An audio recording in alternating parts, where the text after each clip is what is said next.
Ah, ah, vous t'as failli le dire, la vie qu'on aime. Tu trouves pas que cette chanson, elle sonne un peu comme un mantra, cette phrase-là? Comme un petit mantra, tu entends quelqu'un faire «Ah!» et tu penses «la vie qu'on aime». Je me suis déhanchée dessus des dizaines de fois. Mais depuis ce week-end, il y a un truc qui est venu me percuter. Ce mantra sonne un peu comme une incantation, et la façon dont elle est construite, Attention, je ne dis pas que Chris nous a fait une incantation dans ce morceau. mais la façon dont elle est construite est faite d'une façon très similaire à certaines incantations. Au début du son, on entend Alléluia, qui veut dire gloire à Dieu. Okay, on est aux Antilles, des îles principalement catholiques, ou en tout cas très marquées par le catholicisme. Donc gloire à Dieu pour commencer un son. Ok. Ensuite, ah, la vie qu'on mène, vraiment waouh, j'adore. Il n'y a pas un dicton chez nous qu'on dit souvent, en tout cas moi on m'a rabâché les oreilles avec ça en étant petite, qui dit qu'on n'adore que Dieu. Bon, moi perso je mange pas de ce pain-là, je veux dire, je dis j'adore quand j'adore plein de choses, donc voilà, j'adore les pâtes, j'adore manger, j'adore dormir, etc. Néanmoins, dans l'égrégore chrétien, qui en tout cas ouvre ce morceau avec le Alléluia, on dit qu'on n'adore que Dieu.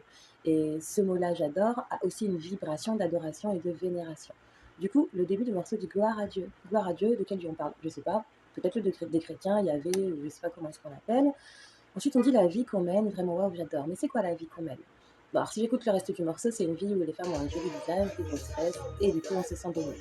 Mais du coup, cette vie-là, c'est aussi la vie que l'on mène maintenant, où effectivement, on est très porté sur les apparences, le look, l'esthétique, et puis où on fait beaucoup la fête, mais c'est aussi la vie chère, la vie où on a une présence et une influence coloniale et métropolitaine très marquée, la vie où on a du chômage sur l'île. Et quand j'ai entendu cette intro, vraiment, ça a fait Alléluia, donc ouverture d'incantation.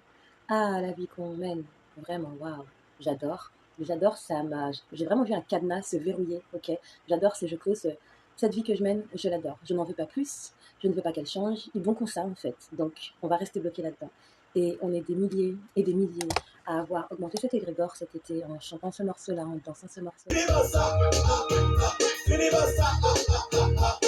Est-ce que c'est vraiment ce qu'on veut pour notre île? Est-ce que c'est vraiment ce qu'on veut pour notre peuple? Est-ce que la vie qu'on mène là, même si elle nous apporte certains plaisirs, c'est vraiment une vie qu'on adore et ce qu'on veut transmettre aux générations suivantes? Je ne viens pas là en tant que moralisatrice, je voulais juste mettre ça en lumière, et puis ceux dans le jardin de qui ça tombe, voilà, tout simplement.